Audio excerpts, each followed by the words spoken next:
Hey there. Another week has gone by.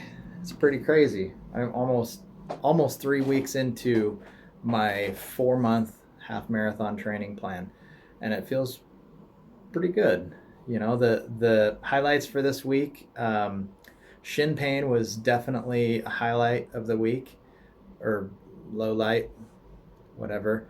I'm going with highlight. I'm sticking with highlight. My weight was the other.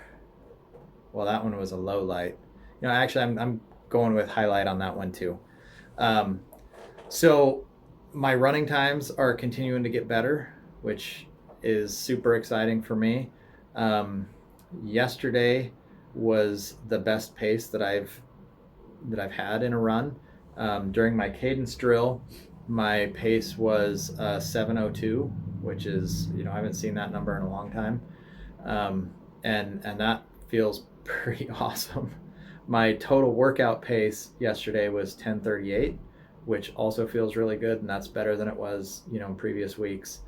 Um, so all of that is just feeling really really good and better than I've done yet this year in this plan. So my weight training, that's going well also. I increased reps, I increased weight. I think that next week I'm going to have to add a little bit more weight on the incline bench. Um, I may have to back off on the reps to do that, but I'm okay with adding a little weight, dropping the reps, and then working the reps back up. And when I get to the point that I need to, add a little weight again. Um, Super happy about doing that. So about my shins, I've had shin pain in the past, um, and it sucks. There's no other way to say it. So I'll tell you a little story. When my son was first born, I was overtraining and, let's be honest, heel striking quite a bit. And I got to the point where I was just like, because I thought I could just kind of blast through it and it would be, it'd get better as I ran. But got to the point where I was just hobbled by it. It was hard to walk, and just every once in a while I would, I'd step down. It was just blinding pain. Um, so one evening when I was putting my son to bed, I was carrying him up the stairs, and as I got part of the way up the stairs, my shins just, I took a step and it just was super super painful. My legs gave out and I started to fall. And I'm holding my like week old son, thinking, oh my goodness, I'm gonna squish him and pop him like a grape. And so I did the only thing that I could think of, which was I wrapped my arms kind of around like this and tried to make a little bit of a cage. And then I arched my body forward and tried to catch myself on the stairs with my face. So luckily he wasn't hurt. He came out of it, unscathed. My face definitely hurt, but all things considered, it was pretty lucky. So I don't want to go down that road again. I really, really, really don't want to miss a bunch of training time. And truthfully, I don't have the time to miss training time while I'm recuperating, because the half marathon's at the end of April, and if I have to take a bunch of weeks off, I'm just I'm not going to make it. So what I've been trying to do to kind of prep my body for all of that is to just put more miles, um, in general. More miles running. The Garmin plan is doing a really good job of just like, ticking the miles up on the running. Um, but I'm also trying to make sure that I'm out walking a lot, that I'm standing a lot, that I'm just putting weight on my feet, moving around. I know it's going to help with the overall plan of making sure that I'm ready to be running on my feet for 13.1 miles.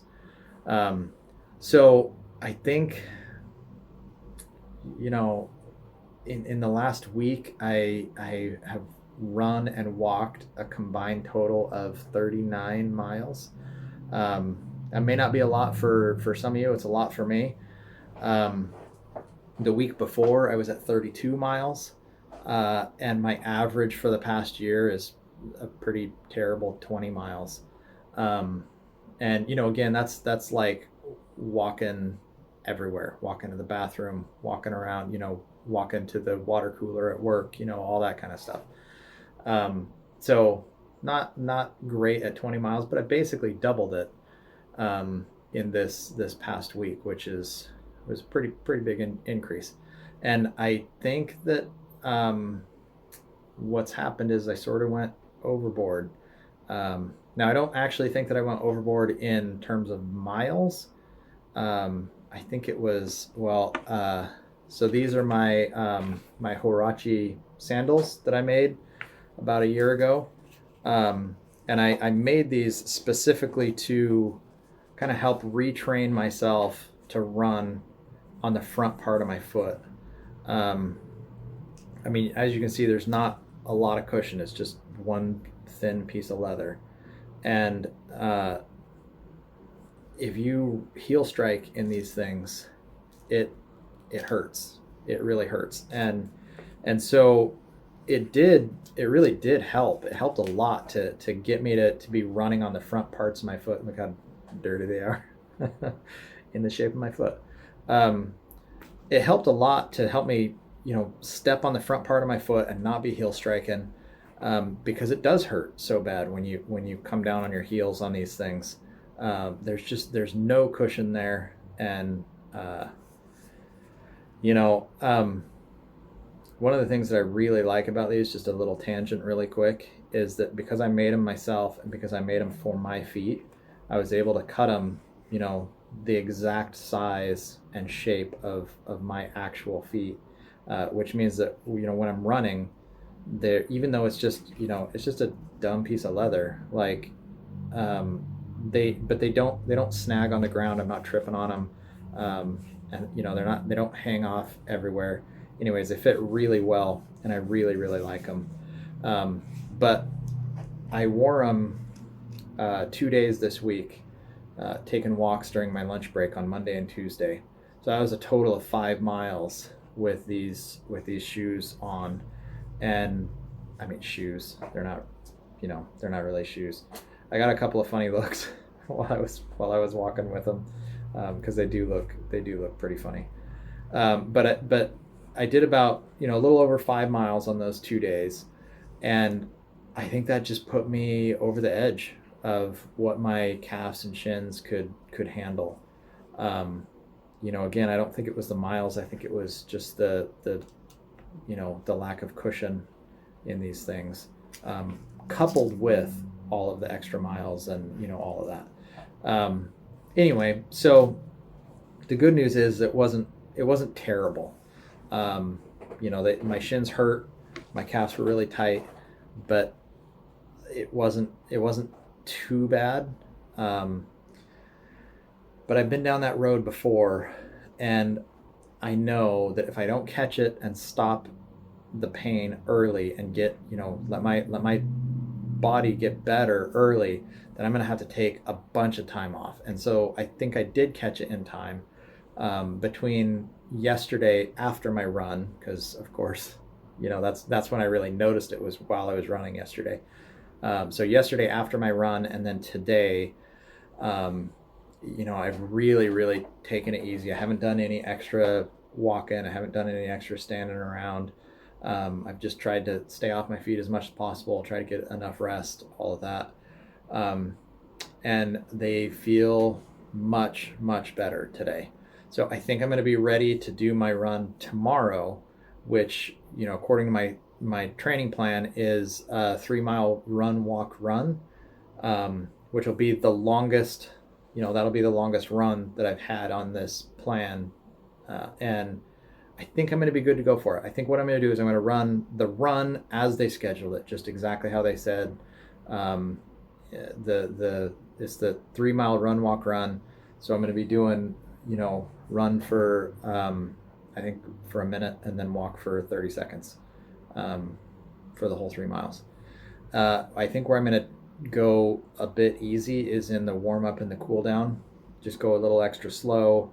Add some walking into that. I normally jog for the if it's a 10-minute cool down, I'll run for the first 8 minutes and walk for the last two. Not run, I'll jog. I'll jog for the 8 out of the 10 minutes. So that's what I think I'm going to do. If my shins start hurting again, I'll just back off and slow it down again, let them get better, and give it a little extra time that time. So hopefully that'll be good to go. So as far as weight is concerned, I've been able to gain 6 pounds so far this year. Not exactly what I was going for, but the truth is I don't know what kind of tissue that I've gained. It could be fat. I definitely feel hungry. It's almost dinner time right now, and I feel hungry from all of the extra running and walking and running that I've been doing, or running and walking and weightlifting that I've been doing all week. And so it could be fat gain. I might be eating extra calories and just not realizing it. It could be water weight. I've been drinking a lot of water, so it could be at least part that. I don't really know what it is, but I'm not going to get too upset about it. Basically, I'm just going to assume that I put on 6 pounds of pure, awesome muscle. Because the reality is that whatever it is, it's probably a short-term gain in actual, poundage that is brought on by the increased training schedule. And as soon as my body gets used to it, I think what's going to happen is, my body gets used to it. I put on this extra weight for one reason or another, and then the pounds are going to start coming off. I hope. That's kind of my guess. So, it's funny. I had a conversation with, a friend at this past week about this thing, about exercising and weight loss and all that. And basically, her stance on it was that there are people that just cannot lose weight. No matter how hard they try, they cannot lose weight. And I just, what? I don't believe it. Not for 1 second do I believe that. And, well, okay, sure. In reality, she is right. There are some people that no matter what they do, no matter how hard they try, no matter how much or little they eat, how much they train, et cetera, because of a medical issue that they have, they're not going to see any loss in body fat. But it's a vanishingly small percentage of the people in the world. For the rest of us, I think, all we need to do is do a little bit more than what we did last week. And if we do that little bit more that we did last week, it's not going to make us any smaller or any stronger, but it's going to point us in the right direction. And, for a lot of people like myself, I've been gaining weight for 20 years. So it's kind of unrealistic to think that I could take it all off in, a month or two or 4 or, whatever. But I think that there are actually 2 really big benefits to thinking about it this way. And the first one is that I think that little bit of effort that we put in every week does make a difference. It does make a change to our body and how we burn calories and how our health is. The other one is that I think we need to believe it. I think we need to know that we are able to make a change, that we are able to get better, to get healthier, to control our future to some degree. Because if we don't believe that, if we don't think that that's true, then what's what's the point? It's so much easier to just not try. So I think we need to believe it. Anyway, that's my week. I got bigger. I ran faster, and I had to back off on miles a little bit. So I hope you got out and trained a little bit this week. If you didn't, start today. Get out today. Make today the first day of your new training plan. Either way, let me know how you did. I want to hear what you're working on and what you've got going. So get out there, make it a great day, work on yourself, and just keep moving forward. All right. Have a good one, and I'll see you tomorrow.